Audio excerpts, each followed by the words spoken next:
Russia defence के मामले में दुनिया की सेकंड स्ट्रॉन्गेस्ट कंट्री है। On the other hand defence exports के मामले में भी रशिया दूसरे नंबर पर है अमेरिका के बाद। और वहीं पे यदि लैंड एरिया देखा जाए तो रशिया के पास दुनिया का सबसे ज्यादा लैंड एरिया है, लगभग दुनिया का 11%।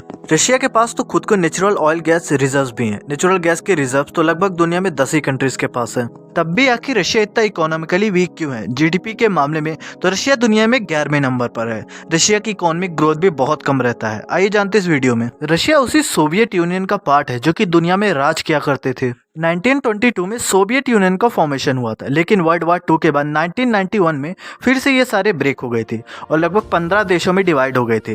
कहने को तो रशिया के पास सबसे ज़्यादा लैंड एरिया था, लेकिन वो किसी काम का नहीं था, क्योंकि ईस्टर्न पार्ट ऑफ रशिया में हमेशा कोल्ड वेदर रहता है, जिसके कारण वहाँ पे किसी भी तरह की माइनिंग, किसी भी तरह की फार्मिंग नहीं की जा सकती। रशिया और अमेरिका के बीच विवाद शुरू से ही है, जो कि रशिया की वीक इकोनॉमी का बहुत बड़ा कारण है। अमेरिका जो कि नेटो मेंबर का हेड है, जिसके अंडर सारी यूरोपियन कंट्रीज हैं, इसी कारण रशिया की किसी भी यूरोपियन कंट्रीज के साथ अच्छी फ्रेंडशिप नहीं है। और जब आपकी पड़ोसी के साथ ही अच्छी दोस्ती ना हो तो आपका ग्रो करना बहुत मुश्किल होता है। रशिया यूक्रेन की फाइट के बाद तो पूरे वेस्टर्न ने रशिया के ऊपर सैंक्शंस लगा दिए, यानी कि किसी भी तरह का ट्रेड करने से मना कर दिया, जिसके कारण रशिया की इकोनॉमी का बहुत ही बुरी तरह डाउनफॉल हो गया।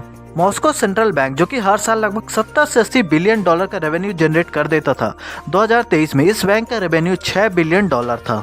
और दूसरा कारण है करप्शन। रशिया के अंदर दुनिया में सबसे ज़्यादा करप्ट एक्टिविटीज़ होती हैं।